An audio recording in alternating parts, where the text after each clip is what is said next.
नमस्कार। घड़ी में 5 बज चुके हैं। अब समय हो चुका है न्यूज आवर के विशेष कार्यक्रम नेशनल आवर का। आज नेशनल आवर का विषय है उत्तर प्रदेश की मिल्कीपुर विधानसभा सीट, जिसको जीतने के लिए लगी है बीजेपी और सपा की साख। दोनों पार्टियां कर रही हैं जीत के दावे। किनके दावों में है कितना दम, जानेंगे हम। तो आइए शुरू करते हैं नेशनल आवर।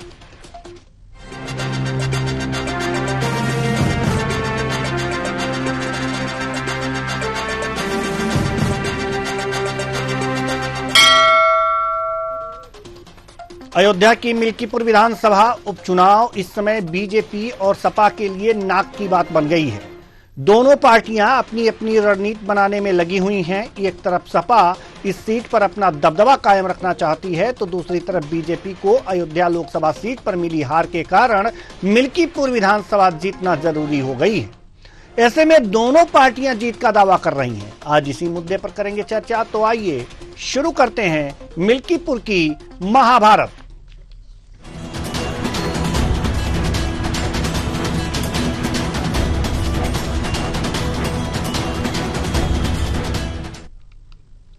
अयोध्या में एक बार फिर से भारतीय जनता पार्टी और समाजवादी पार्टी के बीच टक्कर देखने को मिलेगी। मिल्कीपुर चुनाव को सपा बीजेपी के बीच अयोध्या की नई जंग के तौर पर भी देखा जा रहा है। बीजेपी हर हाल में यह चुनाव जीतकर लोकसभा चुनाव में मिली हार का बदला चुकाना चाहती है। वहीं सपा भी पीछे नहीं है। सपा प्रत्याशी अजीत प्रसाद ने कहा कि समाजवादी पार्टी के सारे लोग पूरी तरह तैयार हैं। हम बहुत बड़े अंतर से ये चुनाव जीतने जा रहे हैं। केंद्र में इनकी तीसरी बार सरकार है और राज्य में दूसरी बार सरकार है। अगर इन्होंने विकास किया होता तो इन्हें उपचुनाव में पूरी कैबिनेट उतारने की जरूरत नहीं पड़ती। मुख्यमंत्री ने खुद मिल्कीपुर उपचुनाव की जिम्मेदारी ली हुई है। वहीं नेता प्रतिपक्ष माता प्रसाद पांडे ने कहा कि हम मिल्कीपुर चुनाव जीतेंगे, हमें जनता नहीं अधिकारी चुनाव हराते हैं। मंत्री आशीष पटेल पर भ्रष्टाचार का आरोप लगाते हुए कहा कि आशीष पटेल को सरकार से निकाल देना चाहिए। सुनिए। तो देखिए, मिल्कीपुर विधानसभा हमारा इंडिया गठबंधन के जो उम्मीदवार होंगे वो भारी बहुमत से जीतेंगे। ये सही है कि हम लोग को चुनाव हारे, लेकिन हम जनता से नहीं हारे और न भाजपा हमको हरा पाई। इनका पुलिस प्रशासन, इनका जिला प्रशासन खुलकर इनके लिए वोट करवा रहा था, लोगों को, मतदाताओं को वोट डालने नहीं दे रहा था। वो तैयारी भले करें, लेकिन आपकी बार हम लोग भी तैयार हैं और मिल्कीपुर हम भारी बहुमत से जीतेंगे। देखिए, कल चुनाव आयोग ने मिल्कीपुर की उपचुनाव की घोषणा करी है और हम सारे लोग, जितने भी समाजवादी पार्टी के पदाधिकारी हैं, वो सारे लोग तैयार हैं और हम लोग बहुत बड़े अंतर से ये चुनाव जीतने जा रहे हैं। देखिए, मैंने पहले भी बताया कि जो सबसे बड़ा और ज्वलनशील मुद्दा है वो छुट्टे जानवरों का है और वहां पे मिल्कीपुर के किसी भी आप तहसील चले जाओ, थाना चले जाओ, सब जो है दलाली का अड्डा बन चुका है। देखिए, 8 मंत्री यहाँ पे लगाए गए, खुद मंत्री भी इसकी मॉनिटरिंग कर रहे हैं, क्या कहना, किस तरीके से आप लोग के? देखिए, अगर इस सरकार ने, केंद्र में इनकी तीसरी बार सरकार है, राज्य में दूसरी बार सरकार है, अगर इन्होंने विकास किया होता तो इनको पूरी कैबिनेट उतारने का मतलब नहीं था और ये मुख्यमंत्री ने स्वयं जो है जिम्मा लिया हुआ है उपचुनाव में मिल्कीपुर। तो अभी आपने सुना कि अजीत प्रसाद और माता प्रसाद पांडे ने क्या कुछ कहा। नेता प्रतिपक्ष माता प्रसाद पांडे के बयान पर पलटवार करते हुए योगी सरकार में मंत्री ओम प्रकाश राजभर का कहना है कि अखिलेश पुलिस के दम पर चुनाव लड़ते होंगे। बीजेपी सरकार में चुनाव ईमानदारी से होते हैं। मिल्कीपुर में जनता सपा को वोट नहीं देगी। सुनिए। देश में जहां जहां उपचुनाव होने हैं, पूरे देश में उपचुनाव की भी घोषणा हुई है। और आपने सवाल मिल्कीपुर का किया, तो समाजवादी पार्टी बेशक चुनाव लड़े, कोई दिक्कत नहीं है। अब समाजवादी पार्टी के लोग ही कहते हैं कि उपचुनाव सत्ता पक्ष का होता है और जनता भी जानती है। हम तो खुले मन से कहते हैं कि विकास रूपी दूध अगर चाहिए तो जनता भी जानती है कि जो सत्ता पक्ष का नेता होगा वही विकास रूपी दूध दे सकता है। और समाजवादी पार्टी हो, चाहे कांग्रेस हो, चाहे बसपा हो, ये लोग ठाठ गाय लेके घूम रहे हैं। ठाठ गाय दूध देगी? जो सरकार में है वो न विकास रूपी दूध देगा। ये कितनों कोई घूम लें टहल लें, और चुनाव मिल्कीपुर के जो चिल्लाते हैं तो उसी तरह यहाँ भी चुनाव जीता जाएगा, कोई दिक्कत नहीं है। जनता मन बना चुकी है। हम भी गए थे, हम सर्वे करके आ गए हैं। आप देख लीजिएगा, आपके स्क्रीन पर 8 तारीख को 12 बजे रिजल्ट आ जाएगा कि मिल्कीपुर में एनडीए गठबंधन का प्रत्याशी विजय की ओर। अब मिल्कीपुर उपचुनाव के बारे में पूर्व सीएम और सपा के राष्ट्रीय अध्यक्ष अखिलेश यादव का क्या कुछ कहना है, ये भी सुन लीजिए। मैं मिल्कीपुर के चुनाव के लिए आप सभी पत्रकार साथियों से कहूंगा कि सबसे फेयर इलेक्शन होने जा रहा है। इससे फेयर इलेक्शन आपने कभी नहीं देखा होगा, ना देख पाएंगे। इसलिए आप लोग सब कैमरे के साथ पहुंचिए। आपके साथ साथ मैं देश के पत्रकार साथियों को भी बुलाना चाहता हूं, और साथ ही साथ क्योंकि अयोध्या ऐसी धार्मिक नगरी है, वहां का चुनाव जब होगा तो न केवल देश के पत्रकार देखें बल्कि अंतर्राष्ट्रीय स्तर के भी पत्रकार आए और वो देखें कि भारत में और खासकर यूपी में कितना फेयर इलेक्शन होता है। वो अगर रहेंगे तो उन्हें एक फेयर इलेक्शन देखने को मिलेगा। तो अब ये तंज किया है, व्यंग किया है या सही किया है, ये तो अखिलेश यादव ही जाने। लेकिन आज मिल्कीपुर के इस उपचुनाव में जो वार पलटवार हुए हैं, आज उन्हीं वार पलटवार पर हम करेंगे चर्चा। और चर्चा के लिए हमारे साथ जो मेहमान जुड़े हुए हैं उनसे आपका परिचय करा दें। चंद्रमोहन चौबे जी, प्रवक्ता बीजेपी, बहुत बहुत स्वागत है आपका हमारे इस कार्यक्रम में। रविंद्र प्रताप सिंह जी, प्रवक्ता सपा, बहुत बहुत स्वागत है आपका हमारे इस कार्यक्रम में। चिर परिचित अंदाज, वही मुस्कुराहट लगातार बिखेरते हुए। नजम अहसन जी, राजनीतिक विश्लेषक, आपका भी बहुत बहुत स्वागत है हमारे इस कार्यक्रम में। चर्चा की शुरुआत हम करेंगे रविंद्र जी से। मुस्कुरा रहे हैं। माता प्रसाद पांडे जी ने एक बयान दिया है, उन्होंने कहा है कि चुनाव जो है वो बीजेपी नहीं जीत रही है, जीत तो सपा रही है। चुनाव जिता रहे हैं अधिकारी, चुनाव जिता रही है पुलिस। तो सरकार तो बीजेपी की ही है। रविंद्र जी, मिल्कीपुर में उपचुनाव हो रहे हैं, पुलिस भी है, अधिकारी भी हैं, तो जीत के दावे कैसे किए जा रहे हैं कि इस बार जीत होगी ही होगी? जब कई मतलब मैं भारतीय जनता पार्टी के लिए नहीं कर रहा हूं, खाली एक कोट कर रहा हूं। जब कोई राक्षस अपनी गतिविधियों को बढ़ा देता है तो उससे निपटने के लिए जो देव होते हैं वो अपनी रणनीति बना लेते हैं। इसका उदाहरण सतयुग में समुद्र मंथन था।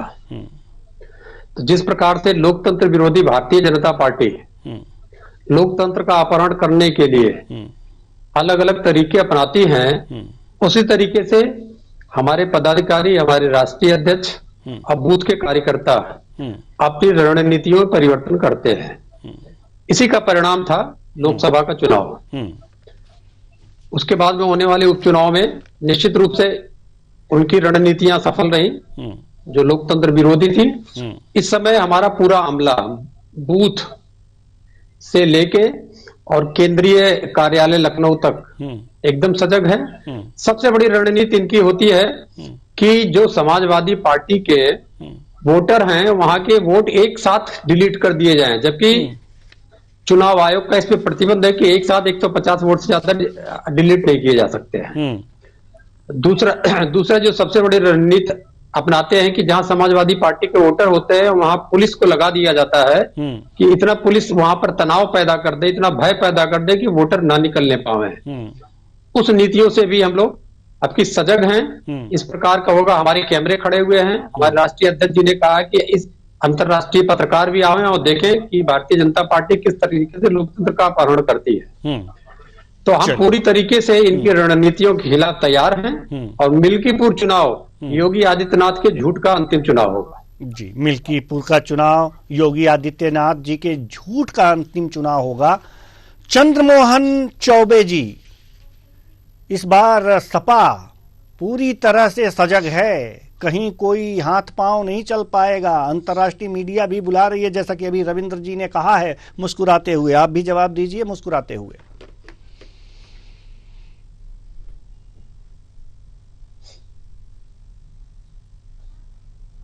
जी, आपकी आवाज नहीं आ पा रही है, कहीं आप उधर से अपने आप को म्यूट तो नहीं किए हैं? जी बिल्कुल बिल्कुल। हाँ हाँ, नहीं देवेंद्र जी, जनता भी बिल्कुल सजग है। जनता भी जो है इतनी सजग है कि 2024 में जो आम लोकसभा का चुनाव था उसमें जिस प्रकार से इन लोगों ने झूठ, अफवाह और भ्रम का एक माया जाल बनाया था कि संविधान खत्म हो जाएगा, आरक्षण खत्म हो जाएगा, लोग होगा, वो अब माया जाल जो है, जनता उस माया जाल से ऊपर वो जो है उससे एकदम सजग हो गई है। अब कोई कुछ भी कर ले, जनता को अच्छी तरह से बात पता हो है कि जैसे 2024 में ये जीते हैं, इनके जो है कुकर्म दिखने लगे हैं। ये जिस सीट पर अभी चुनाव हो रहा है मिल्कीपुर में, वही हुआ अयोध्या जिले में।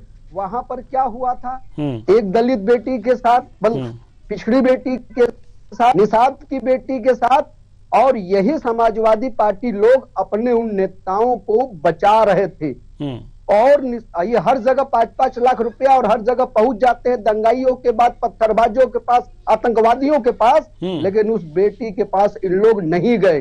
तो ये वहां की जनता देख रही है इन लोगों का दोहरा चरित्र, और वोट के माध्यम से 5 तारीख को इन राक्षसों को, जो बेटी विरोधी हैं, चाहे वो कन्नौज में हो और चाहे वो जौनपुर में हो, वो पूरा का पूरा जवाब इनको 5 तारीख को जनता अपने मतदान के द्वारा भाजपा के पक्ष में वोट दबाकर और इन समाजवादियों को दूर भगाने के लिए, जो आतंकवादियों का, बलात्कारियों का, पत्थरबाजों का साथ देती है, उनको भगाने जा रही है।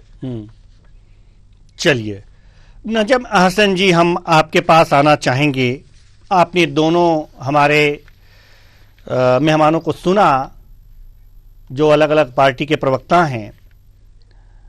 क्या लगता है आपको कि जो रविंद्र जी ने कहा कि इस बार बहुत ही फुल प्रूफ तैयारी है और कोई भी बीजेपी की चाल वहां पर नहीं चल पाएगी, और बीजेपी के प्रवक्ता को ये विश्वास है कि हमने अब अच्छा काम किया है और जनता इनको भुला देगी, क्या लगता है आपको? क्या आपका आकलन कहता है, किन की बातों में कितना दम दिखता है?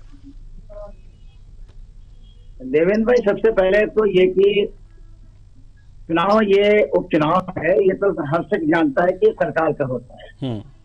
जिस तरह से 9 विधानसभा सीटों पर चुनाव हुआ, वो सबके सामने है। दूसरी बात, मिल्कीपुर सबसे ये अहम सीट इसलिए मानी जाती है क्योंकि अयोध्या से अवधेश प्रसाद जी ने एक बहुत पूरी दुनिया में इसका बहुत बड़ा एक मैसेज दिया कि भारतीय जनता पार्टी के लिए ये बहुत बड़ा मैसेज था कि अयोध्या ही चुनाव हार गए।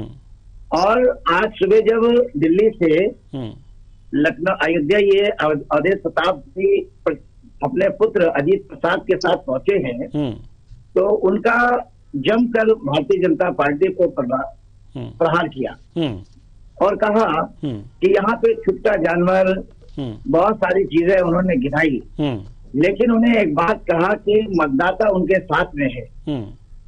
मुझे याद है कि 2012 में अवधेश जी जब विधानसभा का चुनाव लड़े, लगभग 35,000 वोटों से चुनाव जीते थे। 22 में भी अच्छे माध्यम से चुनाव जीते थे। 24 में भी इनको भारी बहुमत से वहां के लोगों ने सांसद के चुनाव में इन्हें जिताया अयोध्या से। जी जी जी। लेकिन अब सबसे बड़ा मामला यहाँ पे ये है कि भारतीय जनता पार्टी के जो कैंडिडेट हैं, उनके लिए वहां के जो मतदाता हैं वो उनको पसंद नहीं करते हैं। वो जातिवाद की बात करते हैं, ब्राह्मण की बात करते हैं, ठाकुरवाद की बात करते हैं, वो दलितों की बात, उन लोगों की बात को नकारते हैं। वहां के लोगों में शिकायतें भी है कि वो यहाँ कभी आते नहीं। तो अब इससे ये जगजाहिर होता है कि भारतीय जनता पार्टी के लिए ये भी एक कड़ी चुनौती है यहाँ पर। अखिलेश ने कहा कि विदेश के कैमरे हम सारे मीडिया से किए गए चुनाव देखे हैं। तो अब ये भारतीय जनता पार्टी की प्रतिष्ठा दांव पर है और अवधेश प्रताप की भी प्रतिष्ठा दांव पे लगी थी ये समाजवादी पार्टी की। और दोनों लोगों में कड़ा मुकाबला है। अब ये तो आने वाला वक्त वहां पे बता देगा कि किसका कितना प्रभाव है वहां पर। लेकिन समाजवादी पार्टी ने पूरी ताकत लगा दी है। पवन पांडे जैसे वहां पे कद्दावर नेता लगे हुए हैं। तो कहीं न कहीं भारतीय जनता पार्टी को इस चुनाव में भी अगर उन्होंने कैंडिडेट सही दिया तब तो ठीक है, अगर पुराने कैंडिडेट को दे दिया तो उनको काफी नुकसान हो जाएगा। जी, नुकसान हो जाएगा। कैंडिडेट यहाँ पर बहुत ही महत्वपूर्ण है बीजेपी के लिए। रविंद्र प्रताप सिंह जी, हम आपके पास आना चाहेंगे। सवाल ये है कि पीडीए का नारा देकर के लोकसभा में अच्छी खासी जो सीटें थी वो हासिल कर ली। क्या मिल्कीपुर में पीडीए का नारा चल पाएगा या कुछ परिवर्तन किया है आप लोगों ने अपनी रणनीति में? देखिए, समाजवादी पार्टी देवेंद्र जी अपने शुरुआती दौर से ही पीडीए की बात करती है। और पीडीए की जब बात हम करते हैं तो देश की 90% जनता पीडीए ही है। वो 10% जो लोग बचते हैं उनमें से केवल 2% लोग ही भारतीय जनता पार्टी द्वारा पोषित हैं। बाकी लोगों को अभी भारतीय जनता पार्टी के प्रवक्ता महोदय ने कहा है झूठ, अफवाह और भ्रम और माया जाल में फंसाते हैं। उदाहरण देता हूं, मोदी जी का माया जाल 2025 तक 5 ट्रिलियन इकोनॉमी माया जाल है। फिर किसानों का एमएसपी माया जाल, 2 करोड़ नौकरियां, इससे बड़ा माया जाल शायद कुछ भी ना हो सकता। बुलेट ट्रेन, स्मार्ट सिटी, ये मोदी जी का माया जाल, योगी जी का माया जाल। अपराध मुक्त उत्तर प्रदेश, सबसे बड़ा अपराधी प्रदेश पूरे भारत में। एंटी रोमेज कैट, सबसे ज्यादा महिला उत्पीड़न। छुट्टा पशुओं से मुक्ति दिलाएंगे का माया जाल, उनका ओएसडी ही छुट्टा पशु से लड़के मर गया। 24 घंटे बिजली नहीं है हर गांव में, बस परिवहन निगम के पास बस ही नहीं है। तो भारतीय जनता पार्टी के प्रवक्ता से मैं एकदम सहमत हूं कि ये लोग झूठ, अफवाह और भ्रम फैलाते हैं। अब एक बात इन्होंने और कह दिया कि हमने झूठ, अफवाह, भ्रम फैलाया था। जिस पार्टी ने अमेरिका की एक कंपनी को ठेका दिया हो अपने प्रचार को और 6000 करोड़ से ज्यादा खर्च कर दे 5 साल में प्रचार में, उसको ये कहते हुए भी सोचना चाहिए कि जनता भी ये बात जानती है और अगर नहीं जानेगी, आप कहेंगे तो हम जनता को बताएंगे।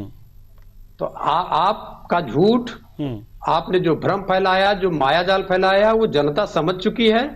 और पीडीए एकत्रित है। पीडीए की संख्या ऐसा ना हो कि हम तो 90% कहते हैं 95% तक पहुंच जाए और आपका सफाया हो जाए। जी, चंद्रमोहन चौबे जी, पीडीए का फार्मूला बहुत पहले का है और समाजवादी पार्टी उसे लेके चल रही है। 90% लोग इस पीडीए में आते हैं, फिर 10% से कैसे जीतेंगे?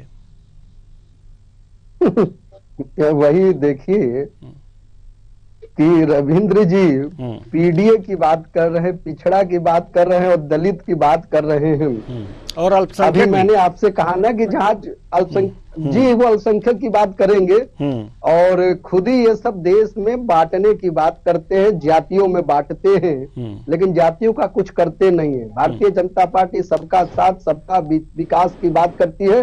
किसी एक जाति की कोई एक योजना अगर बता दे, आपके चैनल पर बैठे जितने लोग भी हो, कि जो जाति आधारित हो, धर्म आधारित हो या क्षेत्र आधारित हो, भारतीय जनता पार्टी सबका साथ, सबका विकास की अगर बात करती है तो वो चरितार्थ भी दिखता है।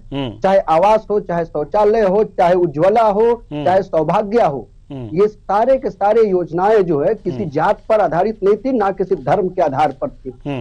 और सुनिए, ये दलितों को, पिछड़ों को कितना ठगते हैं, ये तो अभी अयोध्या की सीट में ही पता चल रहा है। जहां दलित के पिछड़ी बेटी थी, निषाद समाज की बेटी थी, वो पिछड़ा समाज निषाद नहीं है क्या? उस पिछड़े समाज की बेटी के साथ कितना गए। और दलित समाज की ये बात करते हैं, प्रमोशन में आरक्षण किसने छीना था? अंबेडकर जी को भूमाफिया आजम खान ने बोला था, तो वो किसके? वो भारतीय जनता पार्टी के नेता थे क्या? और तो और इन्होंने कन्नौज में अंबेडकर जी के नाम पर जो मेडिकल कॉलेज बना था, इन लोगों ने इतना अंबेडकर जी से इनको नफरत है, ये अब झूठ का आंसू बहा रहे हैं इस समय अंबेडकर जी का नाम लेकर। इन लोगों ने उनका नाम ही बदल दिया, नाम ही बदल दिया। तो आप इसी से अंदाजा लगा सकते हैं कि इन लोग कितना झूठ बोलते हैं। दलित समाज, पिछड़ा समाज इनको जान रहा है, समाज ये जान रहा है, भली भांति जान रहा है कि पिछड़ा आयोग का गठन किसने किया, किसके कार्यकाल में बना, पिछड़ों के लिए सबसे अधिक काम किसने किया, दलितों के लिए सबसे अधिक काम किसने किया। आज अगर आवास बन रहे हैं तो वो किसके लिए? वो गरीबों के लिए। सबसे अधिक कौन लाभार्थी है? उज्ज्वला गैस किसके घर में गया है? राशन सबसे अधिक किस समाज के पास जा रहा है? जो गरीब है, वंचित है। तो अब मैंने आपसे कहा ना कि अब ये भ्रम का जाल चाहे जितना फैलाएं, चाहे जितना झूठ बोले, चाहे जितना ये माया जाल बनाए, कुछ नहीं होने वाला है। जनता देख रही है कि 2014 के बाद 25 करोड़ से अधिक लोग जो है गरीबी से बाहर निकले हैं।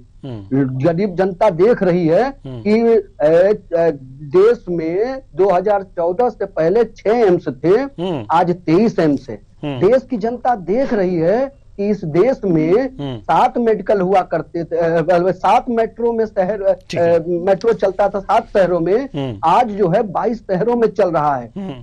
देश में 2014 से पहले पर प्रतिदिन जो है 7 किलोमीटर राष्ट्रीय राजमार्ग का निर्माण होता था। ठीक है। आज 35 किलोमीटर का निर्माण हो रहा है पर डे।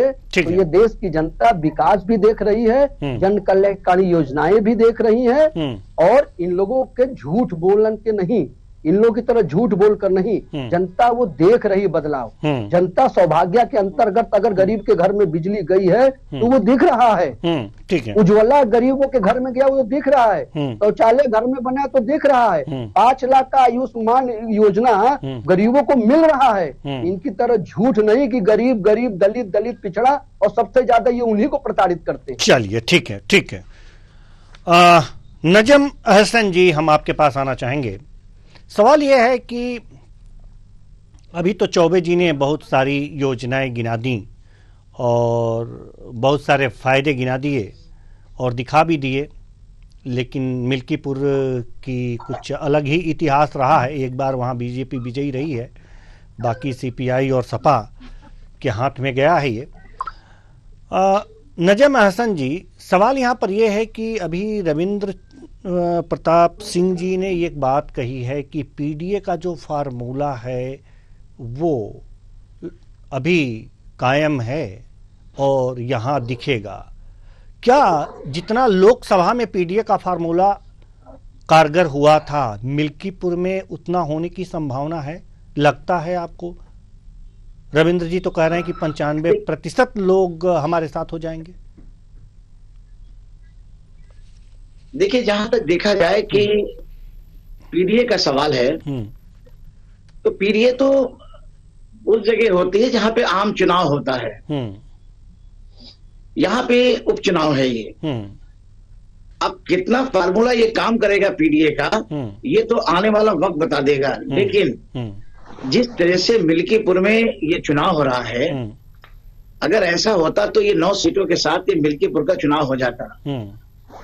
क्या भारतीय जनता पार्टी को इस बात का वैसे डर तो था कि अगर ये कहने में वहां का, जैसे अयोध्या का चुनाव हार गए, अगर ये मिल्कीपुर हार जाते तो वो भी बहुत बड़ा एक प्रश्न भारतीय जनता पार्टी पे लग जाता।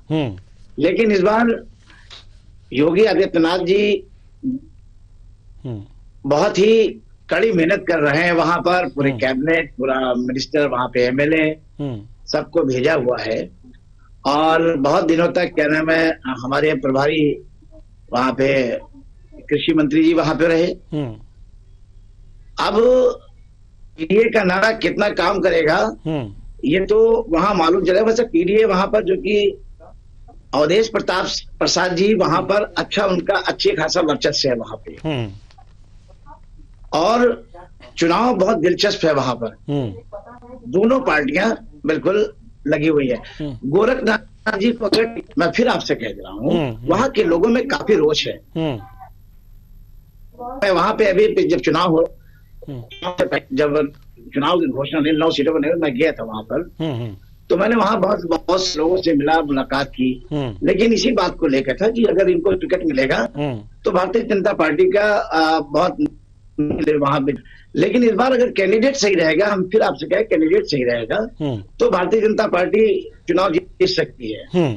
यानी कि बहुत कुछ वहां पे पीडीए काम जी बहुत कुछ निर्भर ये कर रहा है कि यहाँ पर बीजेपी का कैंडिडेट कौन है।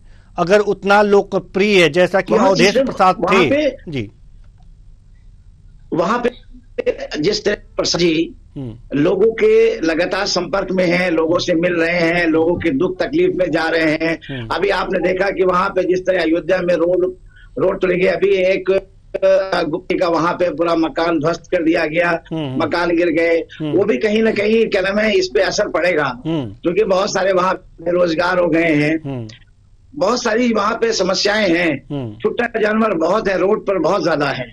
तो ये भी बहुत भारतीय जनता पार्टी को काफी मेहनत करनी पड़ेगी इसमें समझाने की हो।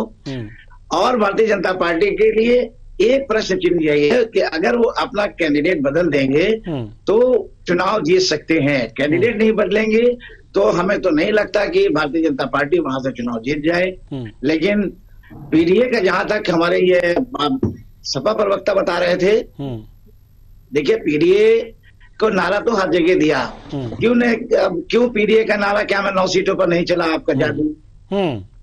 7 सीटों पर जी, 9 सीटों में से 7 सीटों पे नहीं चला, 2 सीटों पर तो आपका जादू नहीं चला पीडीए का। आप पीडीए का नारा देखिए, लोगों को आप खुद अलग करना चाहते हैं, लोगों को भिन्न भिन्न करना चाहते हैं, जातिवाद का नारा देते हैं। आपस की भाईचारगी बनाने के लिए विकास की बात करनी चाहिए। पीडीए ठीक है, आपका अपना पीडीए है, ठीक है, तो मिल्कीपुर बहुत मुकाबला होगा। मिल्कीपुर का जो चुनाव है बीजेपी किस कैंडिडेट को वहां पर उतारती है ये मायने रखता है, न कि पीडीए मायने रखता है। बिल्कुल सही बात आपने कही है। चूंकि अब समय नहीं है, नहीं तो इस चर्चा को और आगे बढ़ाते हैं। बहुत बहुत धन्यवाद सभी मेहमानों का, आप आए और अपने अपने विचार साझा किए। तो कुल मिलाकर के देखा जा सकता है कि मिल्कीपुर की महाभारत में एक चीज ऐसी है, एक पॉइंट ऐसा है, वो है कि वहां योद्धा कौन सा है बीजेपी का। अगर योद्धा लोकप्रिय है तो मिल्कीपुर की महाभारत जीतने में आसानी हो जाएगी। लेकिन अगर मिल्कीपुर में पुराने योद्धे को, पुराना जो योद्धा है बाबा गोरखनाथ, उनको उतार दिया तो बीजेपी के लिए मुश्किलें खड़ी हो सकती हैं। वैसे एक बात ये कहा जाता है कि ये उपचुनाव है और उपचुनाव में सत्ताधारी दल को लाभ होता है, यानी कि सभी जनता ये चाहती है कि जो भी हमारा प्रतिनिधि चुनकर जाए उसी की सरकार हो। तो एक प्लस पॉइंट ये है। लेकिन जो इनके पुराने कैंडिडेट हैं, अगर अपने पुराने कैंडिडेट को बीजेपी वहां उतारती है तो विजय मुश्किल हो सकती है।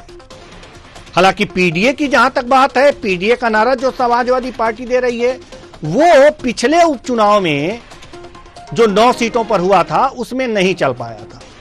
9 सीटों पर चुनाव हुए थे, 2 पर सपा विजयी रही थी और 7 पर बीजेपी ने अपना परचम फहराया था। अब यहां मिल्कीपुर में पीडीए विशेष मायने नहीं रखता, लेकिन कैंडिडेट बीजेपी का मायने रखता है।